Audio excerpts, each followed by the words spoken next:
안녕하십니까. 해동내과 김재용입니다.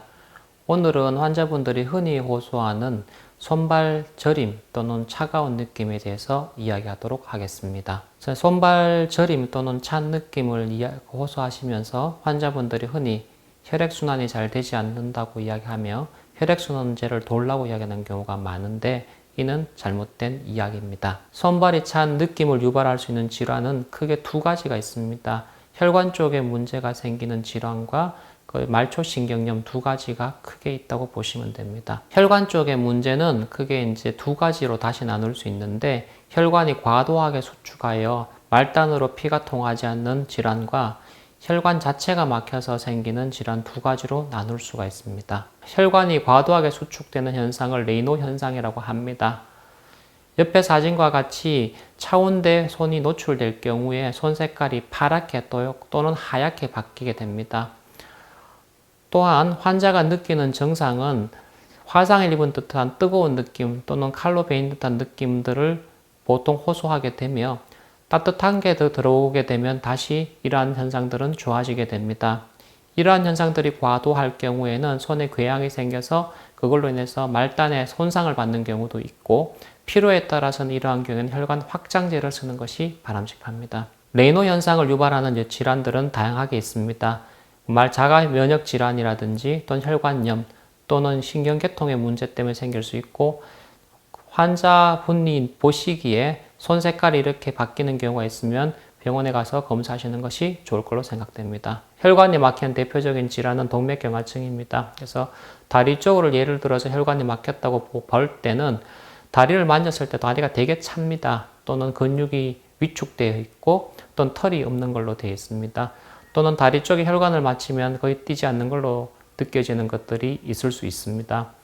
이러한 경우에는 정도에 따라서는 다르지만 혈관 확장제를 쓰거나 또는 과도하게 많이 막혀 있을 경우에는 반드시 이제 스텐트나 발론과 같은 걸로 해서 혈관을 뚫어줘야 됩니다. 이러한 혈관 질환들을 놔두게 되었을 때는 다리 자체가 고목끝이 말라 비틀어지게 되거나 또는 상처를 입었을 때 상처가 아물지 않아서 절단해야 되는 경우도 있기 때문에, 혹시 다리를 만져보셔서 차온 느낌 또는 털이 없거나 근육이 감소될 때는 반드시 병원에 가보시는 것이 좋을 걸로 생각됩니다.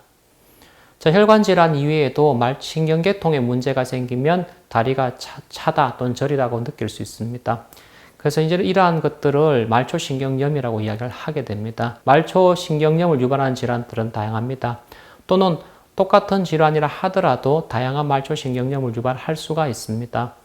이러한 말초신경염이 있을 때 대표적인 증상은 차다는 것 이외에도 바늘로 찌른다, 전기가 통한다, 또는 뭔가 압박된 느낌이 있다, 또는 좀 더 심한 경우에는 감각이 무뎌지는 것들로 생길 수가 있습니다. 이러한 말초신경염을 유발할 수 있는 질환으로는 유전적인 질환, 포피리아 같은 것들이 있을 수 있으며, 또는 이제 감염이라든지 약제 등이 있을 수 있습니다.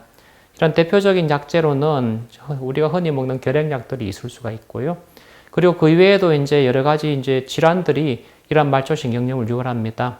갑상선 기능 저하증이 있는 경우에도 그럴 수 있고, 당뇨가 있을 때도 대표적인 경우입니다.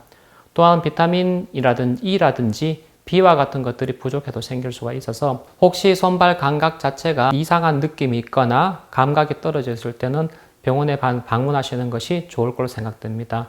말초신경염을 치료하지 않았을 경우에 대부분이 자연스럽게 호전되는 경우도 있겠지만, 이러한 것을 방치했을 경우에는 경우에 따라서는 감각이 돌아오질 않거나 또는 감각 자체 이외에도 운동에 영향을 주기도 합니다. 또는 감각 자체가 떨어져 있을 경우에는 상처가 입었는지를 잘 모르기 때문에 경우에 따라서는 다리가 썩는 경우도 있으니까, 그런 증상이 있을 때는 병원에 방문하시는 것이 좋을 걸로 생각됩니다. 도움이 되셨습니까? 다음에는 좀 더 좋은 내용을 가지고 찾아뵙도록 하겠습니다. 감사합니다.